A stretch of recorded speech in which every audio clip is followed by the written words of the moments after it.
right.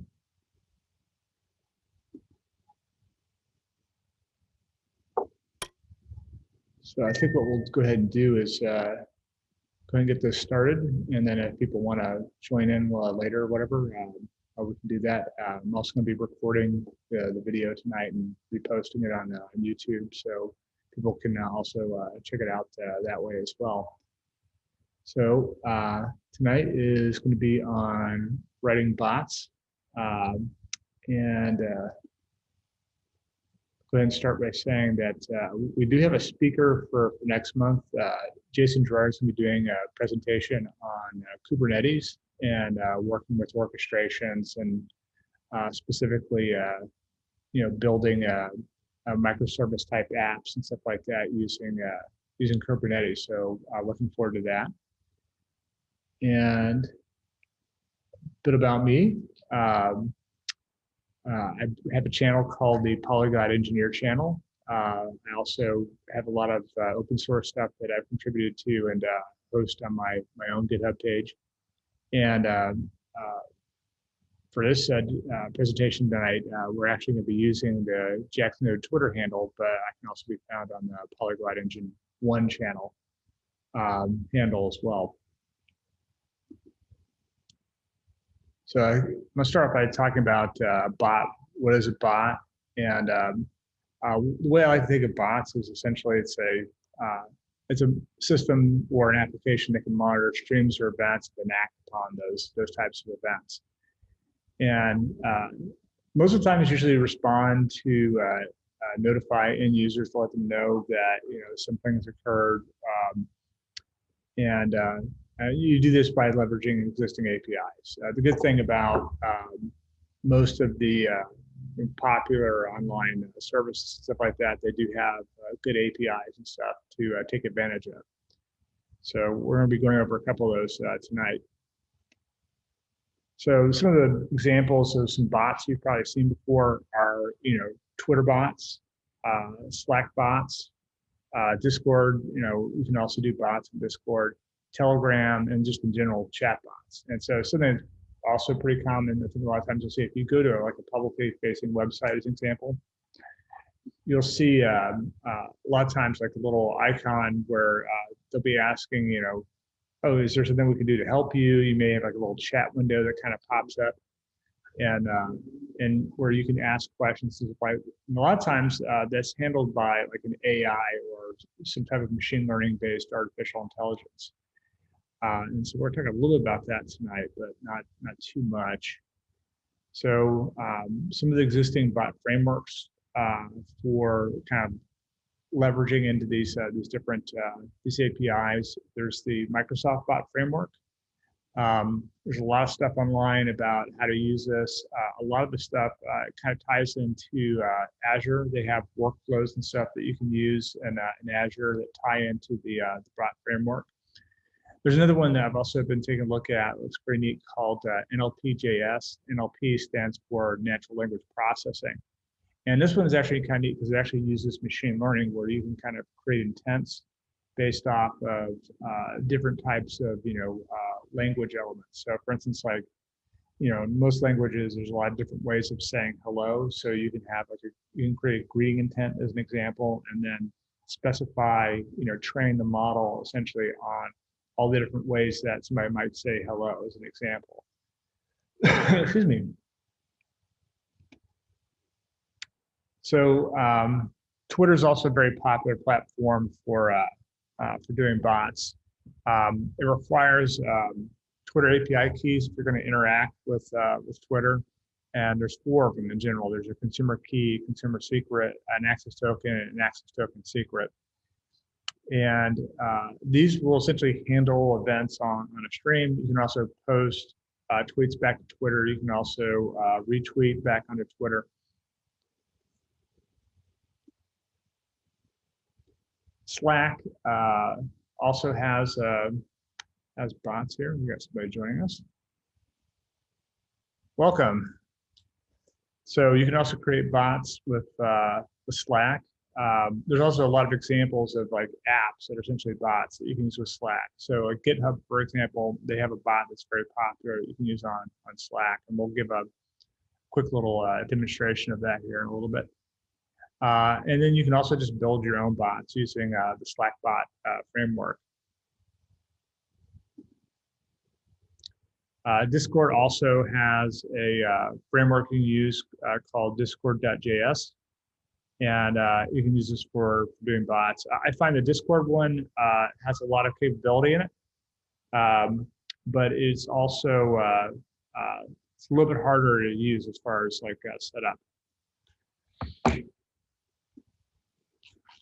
And hosting bots. So there's different ways you can host bots. But the way that I've generally done it is I've usually just found like a dedicated server and just ran the bots on like a dedicated server. You can also use hosted services like Heroku if you want to, but that's generally going to require you use an HTTP listener. And then depending on the type of container you're using, if you're using something like Heroku, those bots tend to go idle for at least 6 hours a day because they're generally used for testing. In this case, you'd have to use like a production bot if you wanted to something to run 24/7. And then you also might want to take a look at using a process manager like PM2 because it manages. Can it be done in serverless functions? Is it possible? So I think it might be a little bit more difficult to do with serverless because serverless, they generally have like, when those aren't being used, they tend to spin down. But if you are using services like Azure or AWS as an example, DigitalOcean, they have options that you can do. So like I was talking a little bit before about Azure before. Azure, you can actually, they have a whole bot framework that you can use and you can host in there. So you can set it up so that, you know, it's basically working off of a stream and then it can respond using the logic and stuff you design inside inside of your even serverless, like cold start is not more than 500 milliseconds, right? Yeah, I think that the key thing is you need something that can be up for 24/7. So it is serverless functions are up 24/7. But I'm saying that like the way my understanding is the way that and it's been a number of years since I've done anything with serverless on AWS or I've never used Azure Functions as an example, but like I've used Lambda on AWS, and it might have changed since then. But there's definitely the thing that's really nice about Lambda, what I found was that you know, you basically can design the functionality of your app so that it just runs inside of these Lambda functions. And you don't need to host like a whole server in order to essentially host an application. You know, if you're doing something that's like a single page application or a static or kind of starts with a static site, you can host it like in S3, and then you can set it up so that all the backend calls are done with serverless functions. But my understanding is the way that works is that you know, you only pay for what's being used. So if it's not running 24/7, it's not executing. It's not necessarily running. But it can be executed. It can be. Oh, are you saying that that bot needs to be listening on a WebSocket constantly? So, yeah. So. Oh, okay. So now I got it. That means it cannot be done. Let me give you a quick example here. So I'm just going to go ahead and look at one of my demos here real quick. So I have this is a kind of very simple Twitter application that anybody can write. And so I'm using the Twit module. And then here I'm grabbing all those different keys I was talking about before Twitter. And so what you do is you just construct a new Twitter object based off of this configuration. And then what's doing here is it's basically saying, okay, I'm wanting to take a look at a stream, but I'm going to base it off of this filter. And so in the filter, you can pass an array. And so in this case, I just want to look to see if anybody is tweeting about Apple stock. So Apple stock symbol is AAPL. And so I'm just checking if there's something for $AAPL and an AAPL. And then what's the difference in $AAPL?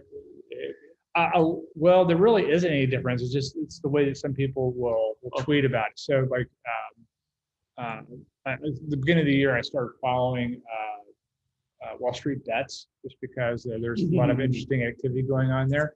And so a lot of times when you go to like Reddit forums, as an example, when they're talking about stocks, they'll mention the stock ticker symbol, but they'll start with a dollar sign.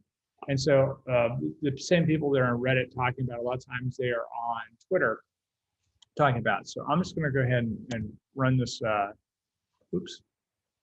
run this as a function here. So let me see if I can. All right, so I'm going to open up the terminal here, and I'm going to run this node. Oops.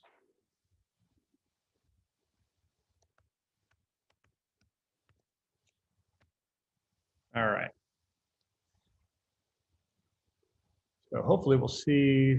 Here we go. So we start seeing there's some people that are tweeting about Apple stocks, and you can tell this is probably a bot, just because one of the things that I find is that you'll see like other stocks a lot of times, listed. So in this case, they have the PLTR, which is Palantir, and Palantir is one of the meme stocks. So a lot of times you'll see stuff like that. So since this is a stream, as people start tweeting about like Apple, you'll start seeing this come up. So if I were to come here into my Twitter client, this is an example, and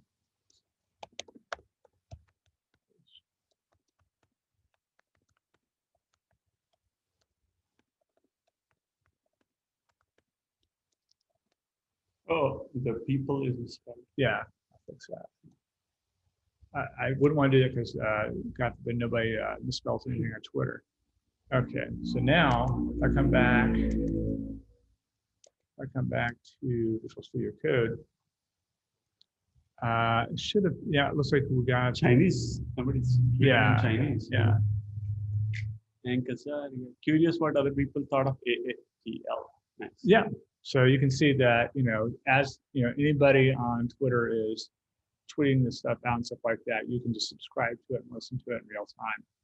So I find this really interesting because, like, especially if there's something like a newsworthy, item as an example, you can listen to. So, for instance, like there's been a lot of news lately about Kabul as an example. So you could put in Kabul and stuff like that, and then you can see all the stuff that people are tweeting about Kabul. So I'm gonna go ahead and kill that, and we'll go back to the slides here.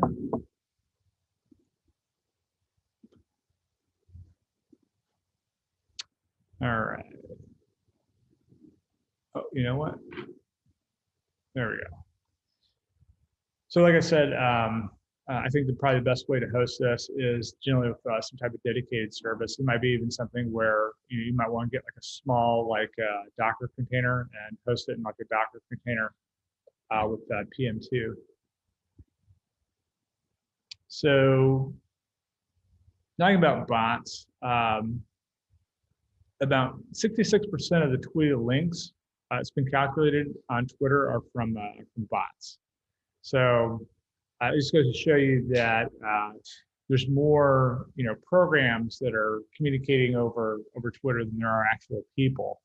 And so I think one of the best rules of thumb is to try to avoid doing stuff that's spammy and stuff like that. A lot of the meme stock stuff is kind of spammy, but there are some things out there that are actually kind of helpful. So some companies have like little PR bots and stuff like that they run on Twitter. So if somebody has like they have had an issue or something like that, a lot of times what they can do is they can set up a little bot that says, hey, somebody's going to contact you, and then later on somebody can DM that person and let them know. It's like, hey, we want to know what's going on, how can we help, that kind of stuff. You can also do stuff where you can schedule messages to be sent out. And so that's also kind of a useful feature and stuff like that. And that also kind of can tie itself into more of a PR type of application. And then you can also integrate with other apps as well. And so one of the examples I'm going to be giving tonight is going to be talking about GitHub. And GitHub has a Slack bot that's pretty popular. So non-evil Twitter. So like I was saying before, kind of like the automated technical help. A lot of times people have stuff on there on Twitter that's that is, trying to help people. So if they're having technical issues and stuff like that, with maybe some software or product that's having, they can kind of automate that. And then, maybe if there's like price changes or news about certain products or services and stuff like that, you can also use that. And then, I think we gave a little bit, we gave a little example earlier of like stocks and stock prices and stuff like that. So I find the stock stuff kind of useful just because, like, if you are investing in a particular stock or whatever, and you're just curious what, the sentiment is, any one time, it's like, you could probably write something that gives you a warning. It's like, hey, people are starting to talk ill of this stock. I might want to get out of it, So I find that stuff actually be kind of useful.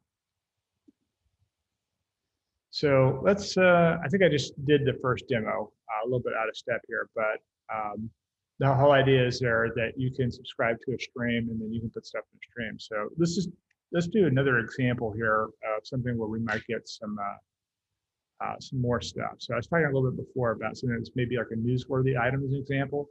So I could probably come over here and type in Hobble as an example. And we'll come back here to the terminal and run that. And there you can see there's a lot of stuff coming in there on top of us, which you expect. Like, one thing that I always thought was interesting is like to see, where you get like the most stuff that comes back from the filter. And of course, one of the things that, it's like you could put like Kim Kardashian in there or Kanye West or whatever, you get like a lot of results back. But so is this happening in real time right now? Meaning to say, these tweets were made after you started your program? That's correct. Yeah. So we're going to go back into the past a little bit. Well, maybe a little bit. So the way that Twitter, engineered their architecture, it's all event-based now. So when they originally built Twitter, it was built using Ruby on Rails, I think. Ruby on Rails and MySQL. My God. Yeah, and so I wouldn't build a tic-tac-toe game. No, neither would I. But the thing that's interesting about that was, I think Jack Dorsey wrote the original prototype or whatever, and they based it off the original prototype. And then I want to say about 6 years ago, this is back before Jack Dorsey came back to the company, they had Scala at one point. They had the president of Russia visiting their New York City offices, and they actually had to spin up a whole new service because they were going to do a PR thing where he went and signed up on Twitter, but they knew like during certain points during the day that you couldn't sign up with Twitter because it was just completely bogged down with all the people making requests. And so after that event or whatever, De Costello got with the developers and said, we've got to rewrite the entire application, and they did. And so they rewrote it so that I think it's using a combination of different stuff. They went to like a microservice-based architecture. They're no longer just trying to read and update stuff from MySQL. They do have backend databases that they eventually feed data into. So if you go back and look at somebody's like past tweets and stuff like that, if it's something that's not active, like in their cache or whatever, they'll pull it from a database query. But generally what they're actually doing is, as people go and they make tweets and stuff like that, it actually gets thrown up onto a message queue. And I'm not sure which, they might be using Kafka or something like that for doing that. And then they have all these different services and stuff like that manage, the making sure that those tweets get out to the people who are subscribing and it gets stored, and the whole 9 yards. And so they completely re-architected the application, and I think the proof is in the pudding. Is that it works a lot better now than it did when Jack wrote his original prototype. So, all right.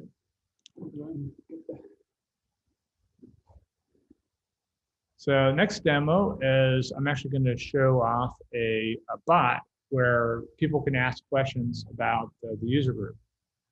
So what I did, just kind of a quick and dirty example, I used to actually have this running 24/7, but I didn't want to have a dedicated server for it anymore. I created this stream.js file here. And what it does, this is pretty simple, is it just looks for any time that somebody has, they're asking JaxNode a question. So it's just tracking JaxNode on Twitter. So anytime anybody tweets something with JaxNode in their tweet, this will pick it up. And then what we do is we just basically take all the words that are in the tweet and split it up into an array. And then what I do is I just do a filter to see, has anybody, hey, what's the next JaxNode meeting about, as an example, or maybe when's the next JaxNode meeting, or where's the JaxNode meeting? And what it is, I created a module that actually uses Meetup's API to actually look up information. And so this is pretty interesting. It's like Meetup has gone through some changes on their own recently. They got sold last year. They were part of WeWork or whatever, and WeWork had to, I guess, get some cash. And so they sold the company, and the APIs, they had kind of closed off the APIs, but they've since opened up the APIs back up. So one of the things you can do is you can query.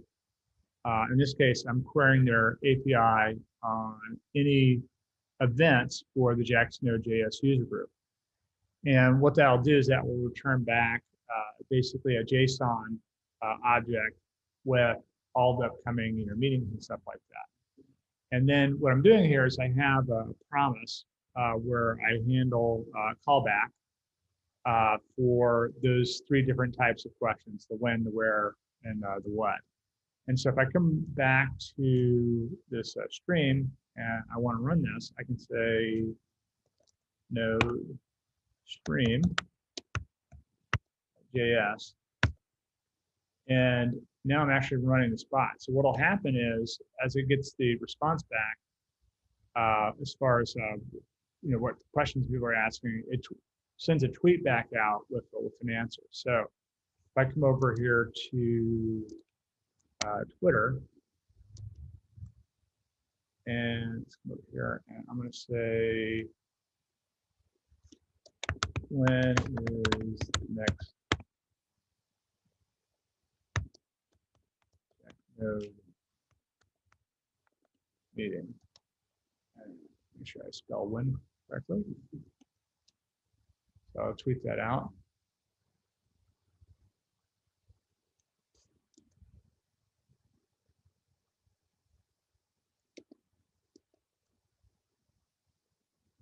And it says that it sent something back out.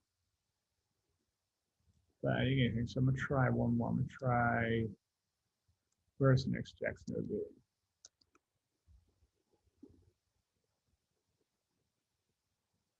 Actually, let me switch users here. I might be why it's not working correctly.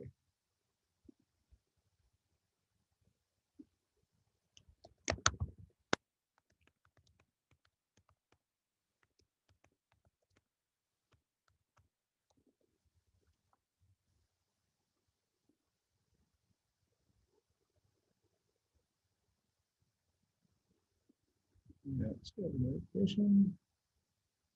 And there, I asked where, and so it's giving me back a direction here on how to actually get the Spinspire.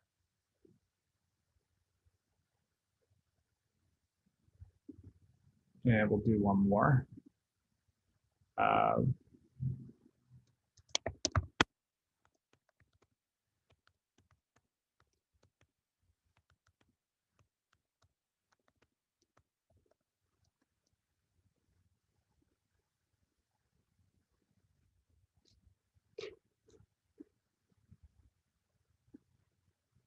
Let's see if you got a message. There we go. It says next meeting is about node bots. So that looks like that is working.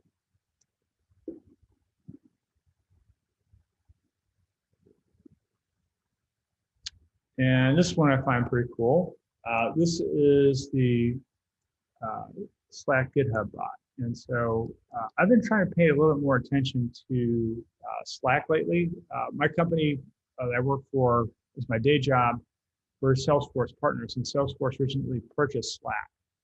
And now it's becoming part of, I guess they're going to integrate it into their other Salesforce products and stuff like that. But I've been using Slack for years. And I mainly use it just as a tool to communicate with, either other people on my team or just other software engineers.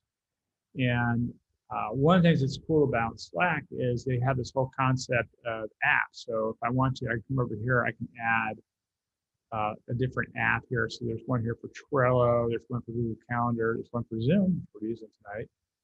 There's one for polls, Jira. The Jira one looks pretty interesting. Outlook.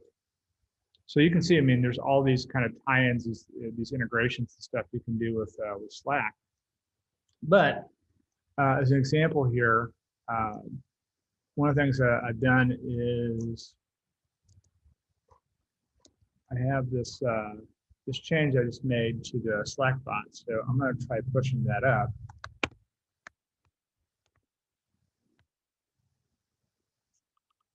And I just heard Slack notify me. And you can see right here, it just told me that I just pushed up a change here to this repo here for the JaxNode user group JaxNode bot on GitHub. And so if you want to subscribe to any type of repo or something like that, there's all these different commands that you can use. So for instance, if I come over here and I type in /GitHub and I say help, an example,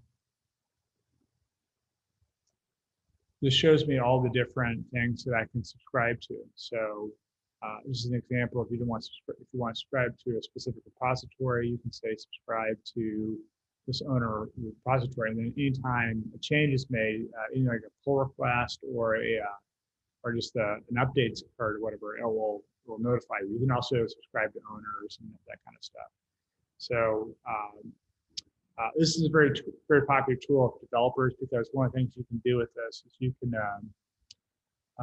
set it up so that you do a lot of your CI/CD integration, stuff like that, over Slack, so that when somebody in your team or whatever has done something where maybe they push something up or whatever, you can go and check the pull request, and it's all integrated really nicely into Slack.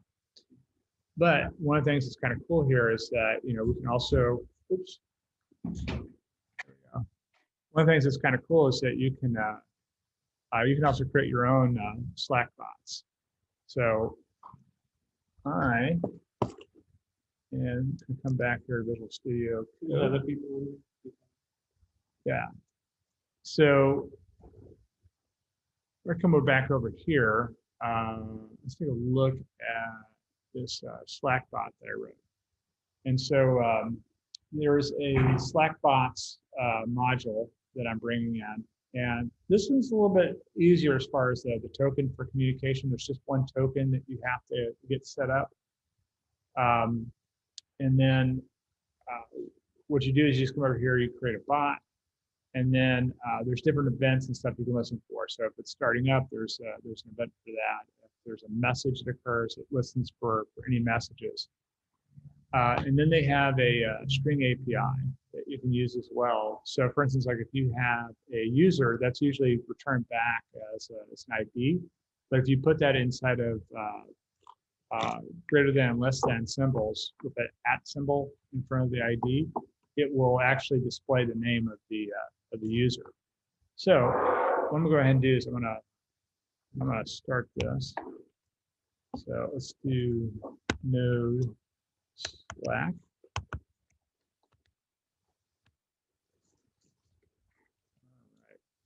So now I'm running Slack. So what I did here in this example is essentially I recreated the same thing I did with the Twitter bot. So it's just looking for if somebody wants to find out some information about the user group.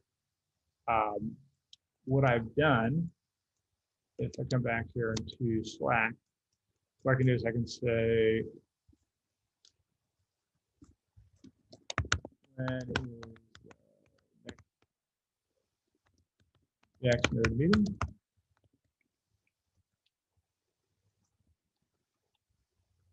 And it just tells me that JaxNode meetings tonight at 6:30. And if I want to find out where it is, I can say, where's the next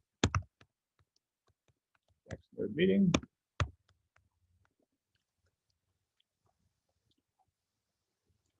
And it gives me a link here, and I can click on that link. And it shows me right here at Spinspire. Wait, where is this information coming from? Or from the bot? So what I actually did in this case, Yeah, that's fine. I'll go back and cover that. So if you look at this right here, I have this module that I wrote that has these callbacks in it. So if I come over here to this meeting module, what it's actually doing is it's going out and it's taking a look at, it's making a query to this API. So one thing that's nice about Meetup is Meetup, went through a transition about a year ago where, they had, a couple of years ago, they kind of closed off their APIs, and I had some stuff that I wrote that was integrating with their APIs, and then they locked it down to where you had to use OAuth 2 to do, you couldn't use like a token like you were able to do before. So that meant it required that in order to use the API, somebody had to log in with their Meetup credentials in order to use the API. And then there was also a permissions process. If you had to get permission from them before you could set up a OAuth 2 integration. And so I tried to do it for the user group, and they said no. So I said, you might be interested in getting a pro account. And I was like, no, I'm not interested in getting a pro account. So just in the last year, they changed it. They opened it back up. And so now you don't even need a token. You can query this stuff without having a token. So if I come over here and I kill this, there we go. And I just do a curl on this API here. You can see it's returning back this this JSON object here. And in the JSON object, they actually have, I'm going to run this in the browser so they can see. So you did the curl without any token whatsoever? No, you don't need a token anymore, at least not for this part of the API. So let's come over here and I put that in. I didn't like that because I guess it doesn't want you calling it to the browser. But you can see right here that it gives you all this this information. So if I were to come here and copy this out, just an example. Say, actually, I should be able to do You can pipe it through JQ. You can also do it like this. If you have JQ, that may not.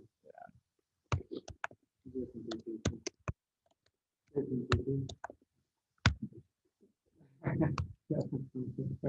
believe you can.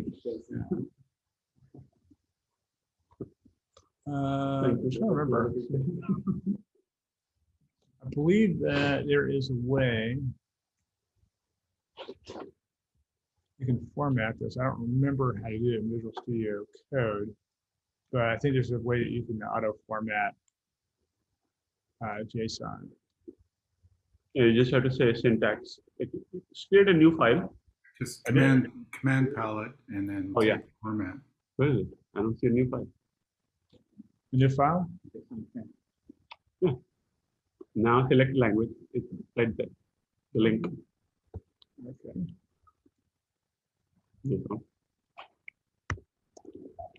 No. Request. Format. Right click and format. Document format.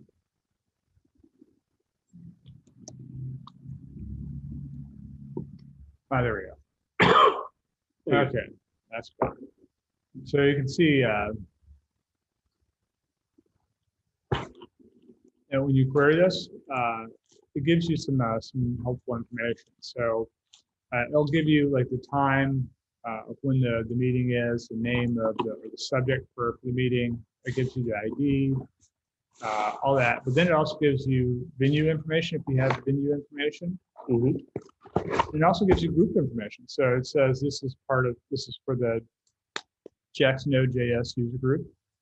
And it gives you the ID and all this other stuff. So there's actually some pretty useful information that gets handed back from that query. So all I'm doing is I'm just going and I'm doing, like, for instance, like where's the meeting going to be?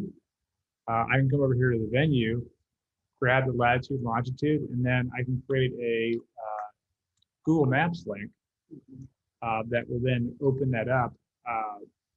Or open up a map and stuff like that. And then the same thing for, like, the where and the what and that kind of stuff. So there's no real AI going on here anyway. No, I kept this really simple. So I just basically, I said, if it contains a where, a what, or a why, I'm just looking for those types of, W's.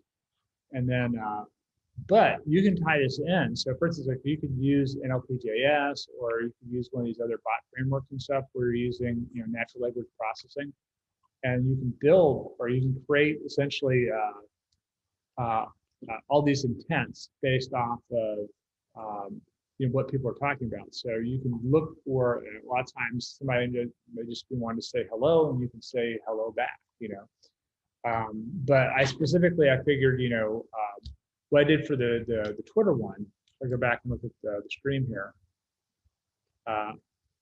I'm looking for anytime somebody is tweeting out JaxNode, and then I'm looking for essentially, what kind of question might they be asking.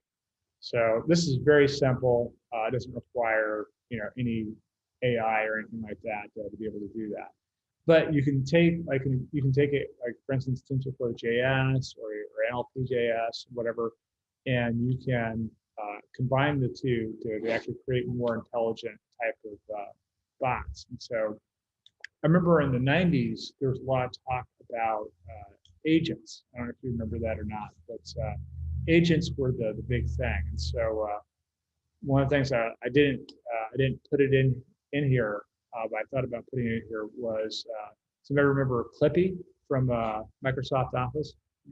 So Clippy, I think originally the original intent was it was supposed to be an agent. It was supposed to work like a bot where people could ask Clippy questions like, how do I format this headline, this font, and that kind of stuff, and it would do that. But the little animated character part of it, most users just found it so annoying that Microsoft wound up just pulling it out of the product altogether. So Office is an interesting product. It's gone through a lot of changes and stuff over the years.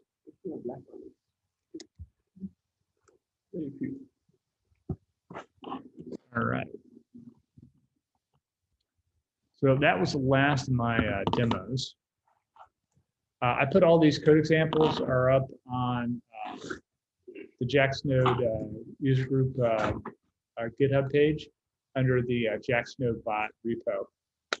And these are actually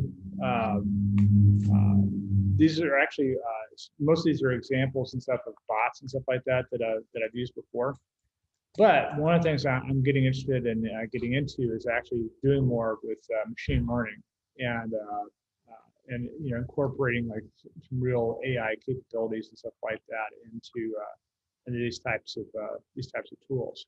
So I'll be probably trying to find some people that are interested in doing presentations on that type of machine learning and doing that. So next month, like I said before, Jason Gerard's going to be doing the presentation on Kubernetes and stuff like that. And so I'm hoping to try to start branching off into some other subject areas and stuff like that.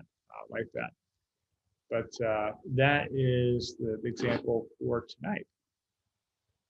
Any more questions? So you showed Slack bot. Yeah. And what else did you show? Not Twitter one was not a bot, right?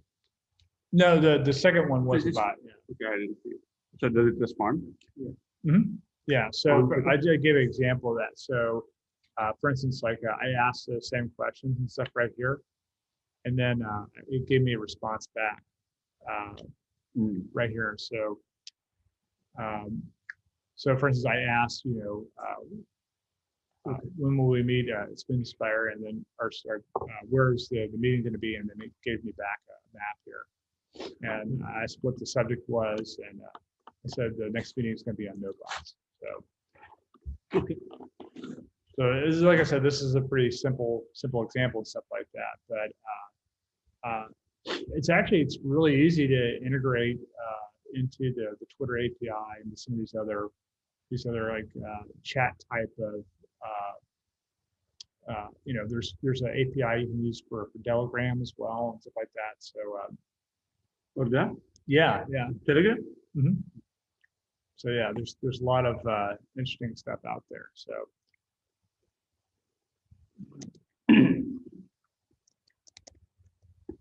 all right. Any more questions? Trying to think what else. What are all the various services that allow bot integration? Like this looks like the service itself is allowing, right? Yeah. You cannot do it unless the service wants you to. Well, the key thing is you just have to have an API. So, if they have an API, then you can potentially write a bot for it. The key thing is like how responsive is it going to be. So the thing that's nice about Twitter, the Twitter API, and as well as the Slack API is they have a stream, right? So you can say, I'm subscribing to the stream. So anytime, one thing that's cool about Slack as an example is that you can subscribe to a stream, but you can also subscribe to a particular channel. So for instance, like with the Jax Tech user group or whatever, you could potentially, if you had access, you could stream to that channel, or let's say a JavaScript channel and stuff like that, and just have things that can auto respond. So you might have something like maybe like an Indeed bot or something like that, where somebody's looking for a job or whatever, you could host a bot or whatever that could let people know about. Does Indeed have a bot API or general API? I don't think on that channel, no. But I mean, you could. Not on that channel. Indeed, does Indeed have an API? Oh, I'm pretty sure they do. I haven't looked at it at all, but yeah,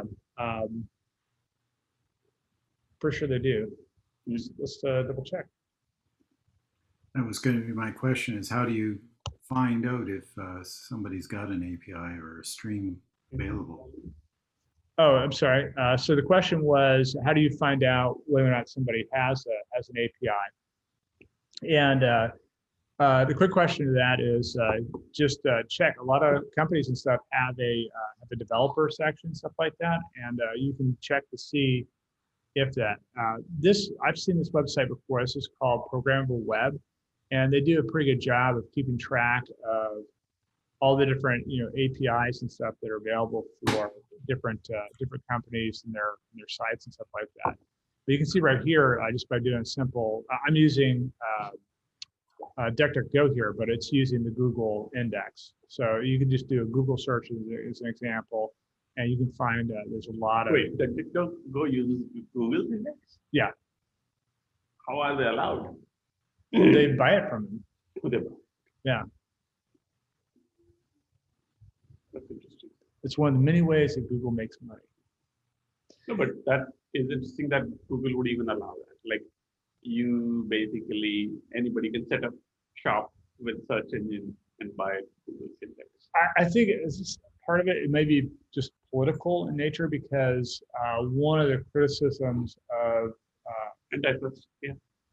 Yeah, and so it's like obviously the way that Google makes money is through ads and stuff like that, and then advertising based off of the searches and stuff that people are doing and stuff like that. And DuckDuckGo, they have a completely different model where they're not looking at individual users. I think they have like ads and stuff they run, but it's not based off of personal data that they're looking up on a user. So a lot of people like using DuckDuckGo because they find it less intrusive than using Google. I still wind up using Google from time to time, but yeah, it's Google all the time. Just use it always. Yeah. It's interesting with search engines. There's a lot of duplication. So for instance, like Bing, people do searches on Bing, stuff like that. A lot of times the results that you find in Bing are very similar to what you find on Google, as an example. And part of the reason for that is that all of those companies, they do a lot of curation. So they have real human beings that go through and look to make sure that, the index is, putting the correct results or the results they want and in the order they want. And that's why a lot of times if we're doing a search, for example, if we're doing a search or whatever for something that's like a HTTP or HTML type of API or whatever, when the first results that come back, a lot of times, it'll be web or W3 or whatever, and then there'll be like Mozilla will be below that. What's the other big one? I think W3 help or W3 schools is something that everybody loves to hate. Yeah, and that's almost always like the beginning of the results when you're doing the search, and so yeah. I don't know why they hate it. I mean, somehow the W3 schools is pretty high in search rankings. Yeah. Well, the good thing about W3 schools is that they have a way that you can actually run the examples in their articles and stuff. So, yeah. All right. So that was it. Do I have any more questions? Awesome presentation. Thank you very much, David. Oh, thanks, Barry. All right. So like I said, next month, Jason Gerard's going to be doing the presentation on Kubernetes. I'm personally really excited about seeing that one because I know virtually nothing at all about Kubernetes. So I'll be looking forward to that. All right, at that point, I'm going to go ahead and stop